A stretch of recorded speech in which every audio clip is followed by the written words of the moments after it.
پتہ ہے بندہ نیک کون ہوتا ہے؟ جس کی تنہائی نیک ہوتی ہے، جو اکیلے میں نیک ہوتا ہے، تنہائی جس کی پاک صاف ہوتی ہے، اصل میں وہ بندہ نیک ہوتا ہے۔ ہمارے ہاں نا بالخصوص نوجوان نسل سے کہوں گا، تمہارے پاس سہولت آئی ہے موبائل کی، تمہارے پاس سہولت آئی ہے انٹرنیٹ کی، لیکن دیکھنا اس کی وجہ سے کہیں تمہاری تنہائی ناپاک نہ ہو جائے۔ دیکھنا اس کی وجہ سے کہیں تمہارا وہ اکیلے میں جو تمہارا رب رسول سے رشتہ جڑنا چاہیے تھا، سجدے کا نور ہونا چاہیے تھا، اچھی منصوبہ بندی کرنی چاہیے تھی، وہ میلا کچیلا نہ ہو جائے۔ تنہائی جس بندے کی پاک ہوتی ہے وہ نیک ہوتا ہے۔ محفل میں تو ساری اچھی اچھی باتیں کرتے ہیں، محفل میں تو سارے لوگ ہی نیک ہوتے ہیں۔ یہ صحیح بخاری میں حدیث ہے، نبی اکرم صلی اللہ تعالیٰ علیہ وسلم نے فرمایا، میں اپنی امت کے کچھ ایسے لوگوں کو جانتا ہوں جو قیامت کے دن تہامہ پہاڑ کے برابر نیکیاں لے کے آئیں گے۔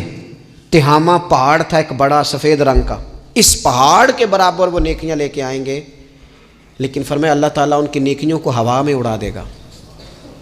حضرت ثوبان رضی اللہ تعالیٰ عنہ نے عرض کی، یا رسول اللہ صلی اللہ تعالیٰ علیہ وسلم ہمیں یہ معاملہ کھول کر بیان کر دیں۔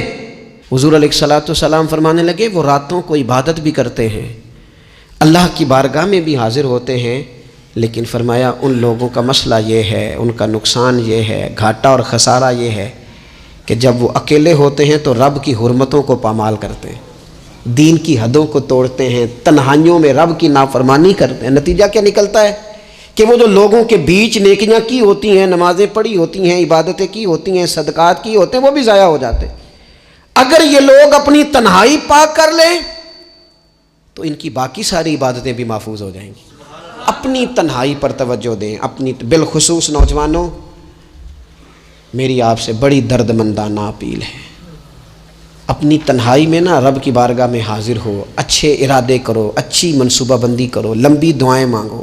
اکیلے جب ہو تو پھر نہ وضو کر کے رسول پاک کی بارگاہ میں درود و سلام پڑھو، دلوں کو قوت ملے گی، حافظے مضبوط ہوں گے، تمہارے چہروں پر روشنی آئے گی۔